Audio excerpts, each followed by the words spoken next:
পরম আদরে নিজের পরমাণু স্থাপনাগুলোকে আগলে রেখে কর্মসূচি চালিয়ে যাচ্ছে ইরান, সেগুলোতে ইসরায়েল ও যুক্তরাষ্ট্র সফল হামলার দাবি করলেও ক্ষতি হবার তেমন কিছুই হয়নি বলে দাবি করেছে তেহরান।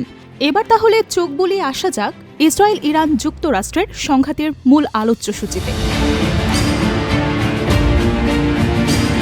যুক্তরাষ্ট্রভিত্তিক অলাভজনক সংগঠন নিউক্লিয়ার থ্রেট ইনিশিয়েটিভ NTI এর তথ্য অনুযায়ী নাতাঞ্জে 6টি ভূ-উপরিস্থ ভবন এবং 3টি ভূগর্ভস্থ স্থাপনা রয়েছে।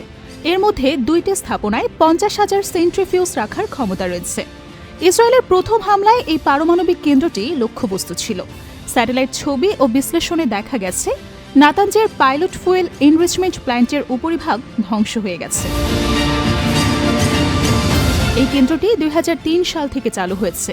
ইরান এখানে 60% পর্যন্ত ইউরেনিয়াম সমৃদ্ধ করছিল বলে আন্তর্জাতিক আণবিক শক্তি সংস্থা IAEA জানিয়েছে।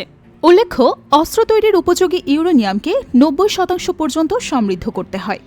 ইসরায়েলের হামলার সময় 2 মার্কিন কর্মকর্তা জানিয়েছিলেন, এই হামলায় নিচের স্তরে যেখানে সেন্ট্রিফিউজ রাখা হয় সেখানকার বিদ্যুৎ সংযোগ বিচ্ছিন্ন হয়ে যায়।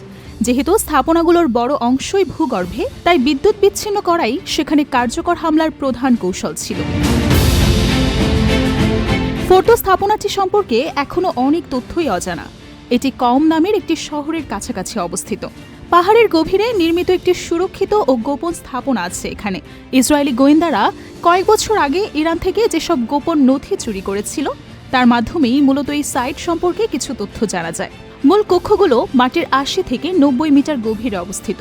বিমান হামলা করে একে ধ্বংস করা খুবই কঠিন।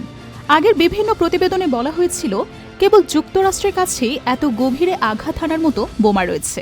যদিও বিশ্লেষকরা সতর্ক করেছেন সেগুলো দিয়ে এই সাইট ধ্বংস নাও হতে পারে।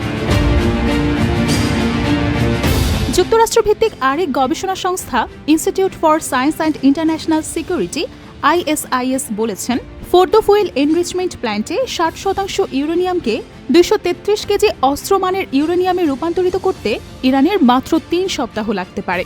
এটি দিয়ে 9টি পারমাণবিক অস্ত্র তৈরি করা সম্ভব। IAEA এর সর্বশেষ প্রতিবেদন অনুযায়ী ফোর্দোতেও ইরান 60% ইউরেনিয়াম সমৃদ্ধ করেছে। এখানে বর্তমানে প্রায় 2700টি সেন্ট্রিফিউজ রয়েছে। ইস্পাহান ইরানের মধ্যাঞ্চলে অবস্থিত। এটি দেশটির সবচেয়ে বড় পারমাণবিক গবেষণা কমপ্লেক্স। NTI এর তথ্য অনুযায়ী এই স্থাপনা চীনের সহায়তায় নির্মাণ করা হয়, আর এটি চালু হয় 1984 সালে। NTI জানায় ইস্পাহানে প্রায় 3000 বিজ্ঞানী কাজ করেন। একে ইরানের পারমাণবিক কর্মসূচির কেন্দ্রস্থল বলে ধারণা করা হয়। এই কেন্দ্রে চীনের সরবরাহ করা 3টি ছোট্ট গবেষণা চুল্লি চালু রয়েছে। সেই সঙ্গে এখানে একটি কনভার্সন ফ্যাসিলিটি, একটি জ্বালানি উৎপাদন কেন্দ্র, একটি জিরকোনিয়াম ক্ল্যাডিং কারখানা এবং আরও কিছু প্রযুক্তি স্থাপনা ও গবেষণাগার রয়েছে বলে জানিয়েছে NTI। Desk report, 21 television.